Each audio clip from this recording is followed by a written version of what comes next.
Hello and welcome to another episode of An English Guy Watching Wrestling. I am the English Guy, I'm Nick. Thank you so much for clicking on another video. And we're going to be reviewing this week's episode of AEW Dynamite, which happened on the 27th of January 2021. And a very good episode this week. Again, I think last week's episode was better, but this week's episode was still very, very good. So, with that being said, let's jump right into the review.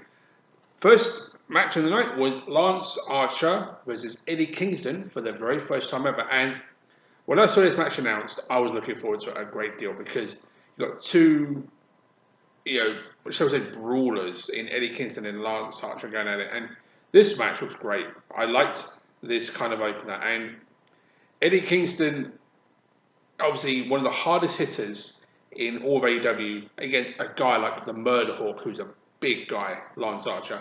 They played this match brilliantly, to be honest. And the psychology, the way they both planned it out, the way they both applied what they were doing, just told a fantastic story. And this was the kind of match that you want to open a show with. And this really, really, really impressed me. And I give credit to Lance Archer, obviously him being one of the most dominant wrestlers in all of AEW, was dominating Eddie Kingston for most of this match, but never once went for a pinfall. He could have probably got the win once or twice with one of his moves. No, didn't go for the pinfall. Wanted to keep punishing him. And it was so well done. And I give credit where credit's due. The finish of this match made sense.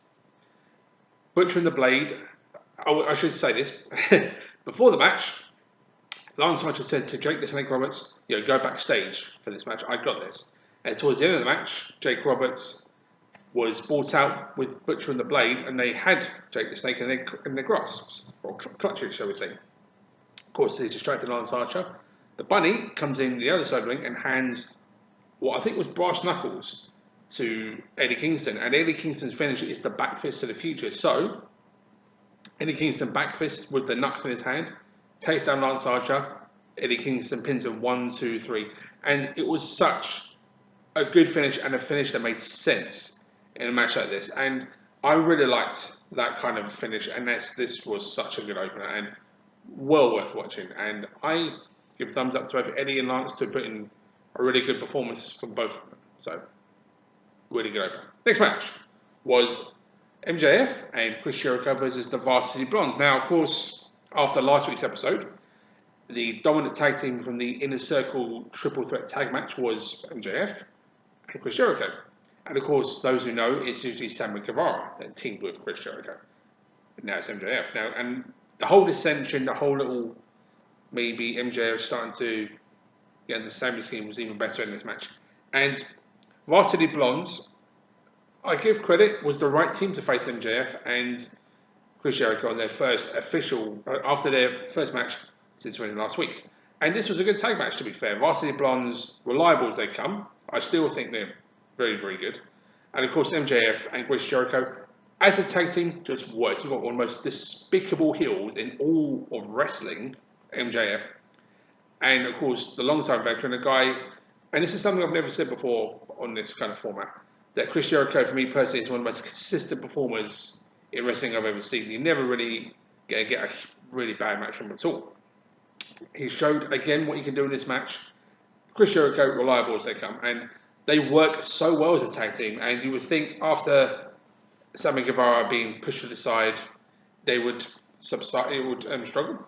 Nope. MJF and Chris Jericho worked superbly as a tag team, and this was a good tag match, and they were very, very together in what they were doing as a tag team, Chris Jericho and MJF as well. And so when you've got that kind of camaraderie and that kind of kinship, shall we say, between MJF, that's starting to get more and more involved in the circle, and of course, long-time veteran, and I'll say leader of the Inner Circle, Chris Jericho.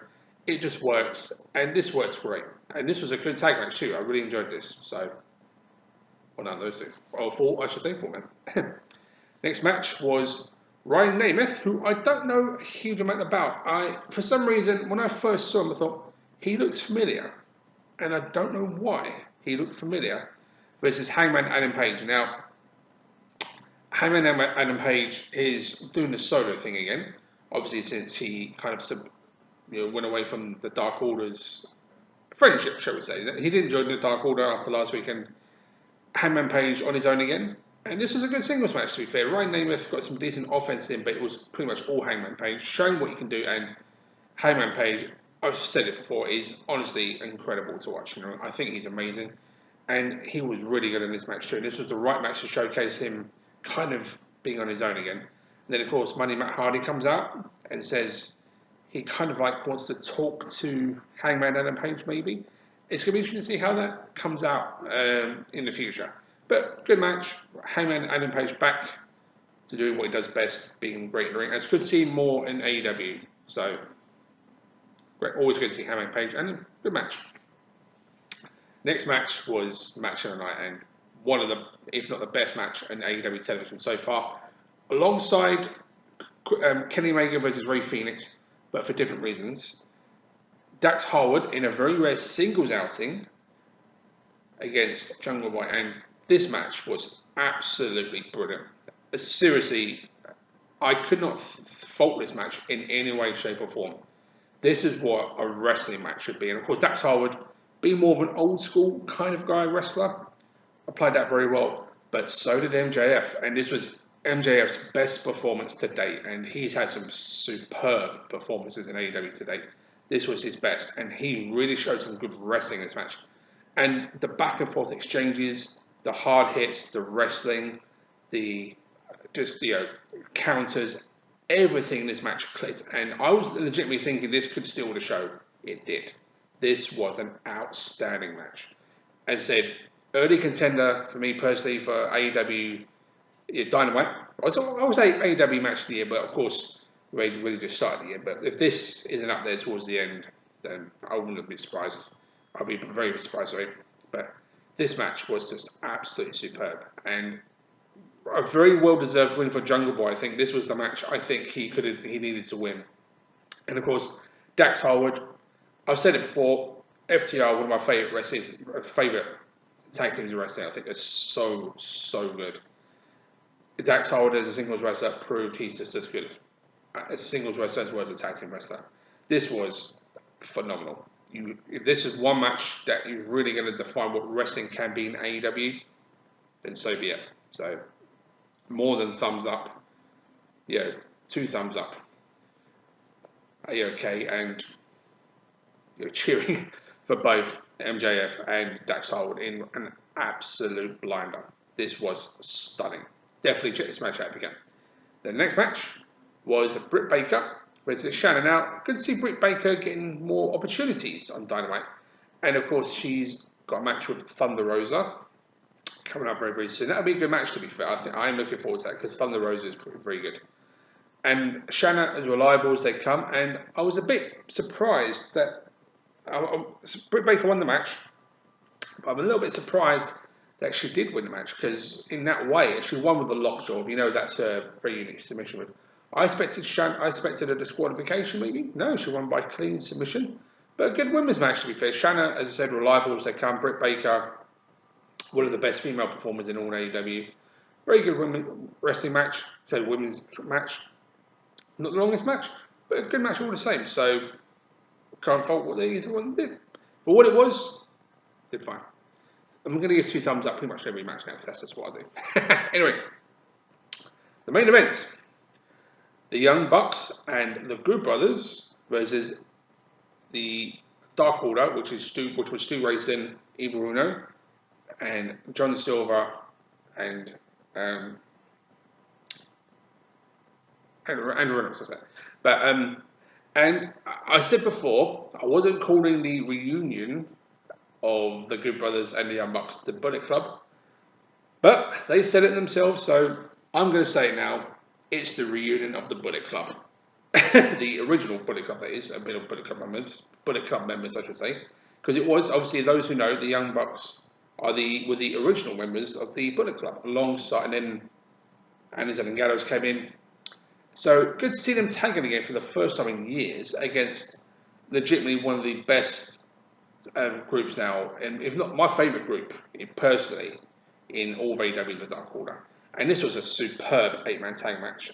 I thought this was really good from everyone involved.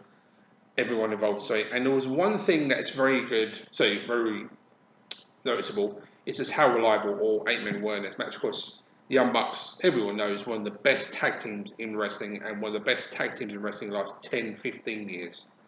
The Good Brothers, long-time tag team, again, super, super reliable, super good. And the Dark Order are just, they're all fantastic, have been since the start of the year, but they're just going up and up and up. This was a great, great main event. And, of course, very unusual situation after the Young Bucks thinking they were going to be teaming with Kenny Omega on Dynamite. Of course, ended up being the Good Brothers, the best friends of Kenny Omega. And to be honest, I was half expecting this to play a little bit more into this match. Not really, the Good Brothers and the Young Bucks. I think they realised because obviously the first time tagging together in years, let's have some fun with it. Let's call it Bullet Club for what it is. But this was a very, very good match, and honestly, it's an excellent way to end the show. And this was a superb, superb match to watch. And I thought all 8 men just showed what they can do. And AEW, as I said, since the start of the year, have just been on a roll. And this week's episode was no different. They're just getting better and better. And obviously, with pay-per-view coming up, it's going to be even better. So here's hoping the momentum continues. And definitely keep an eye on AEW this year. I think they're going to go from strength to strength. So that was it. A great episode this week of AEW Dynamite, another one. So, with that being said, that's the review. Thank you so much for watching wherever you are in the world. Hope you have a good day. And with that being said, take care, and I'll see you next time. Take care.